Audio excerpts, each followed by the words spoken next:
sebenarnya sebesar apa urgensi kita untuk mengurangi ketergantungan terhadap dolar Amerika Serikat?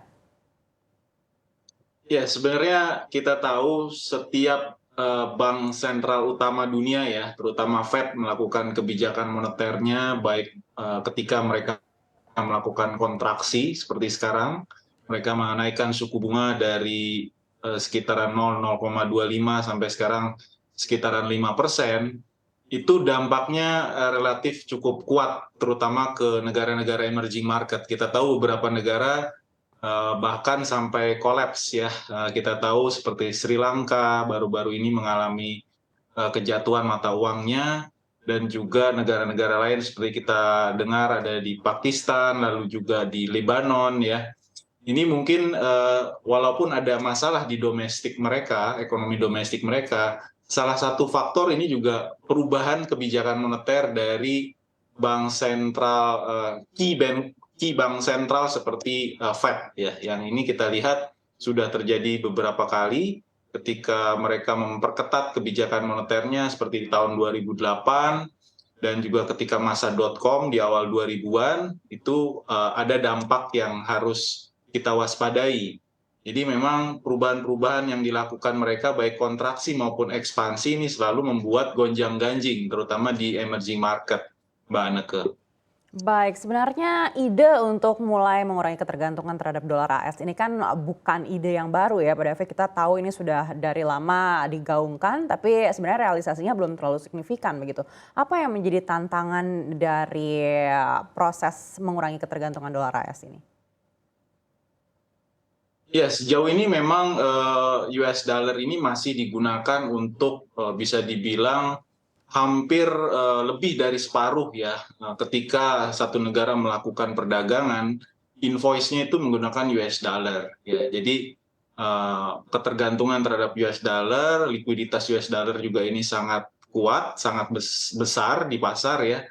Dan juga mereka menganut juga capital free flow ya. Jadi ketika kita membutuhkan likuiditas ataupun apa namanya, kelebihan likuiditas, ini aset atau instrumen US dollar ini beragam, dan marketnya sangat deep ya, sangat dalam, sehingga kebanyakan juga bank-bank sentral dunia masih menaruh forex reserve-nya dalam aset-aset US dollar.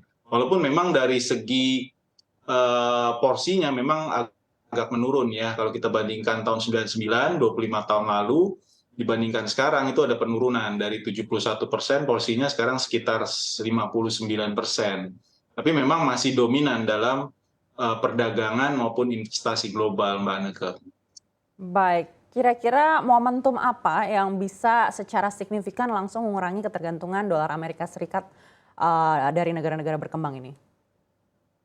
Iya, memang kalau kita lihat banyak apa namanya, inisiatif ya dilakukan banyak negara, termasuk juga negara-negara ASEAN yang tadi Mbak Anneke ceritakan, untuk menggunakan local currency dalam melakukan perdagangan ya. Jadi dengan misalnya kita di ASEAN dengan Thailand, dengan Singapura, Malaysia, kita coba melihat bahwa memang sudah ada momentum ke sana.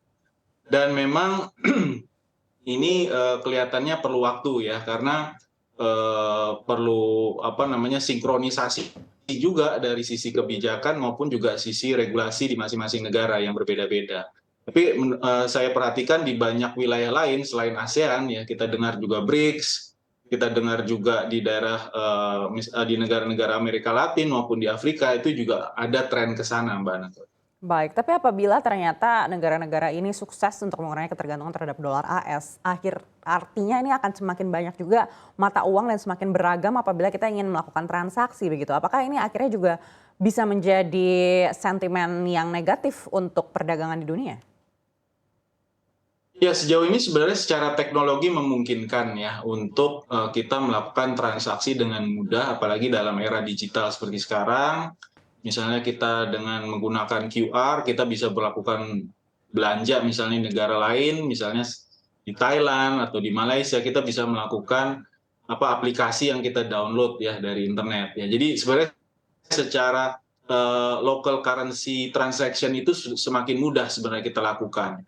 Dan untuk settlement ekspor impor juga sejauh ini kita lihat sudah banyak aplikasi yang bisa kita gunakan ya. Nah ini tinggal memang kerjasama secara bilateral atau multilateral antar negara tersebut bisa dilakukan ya.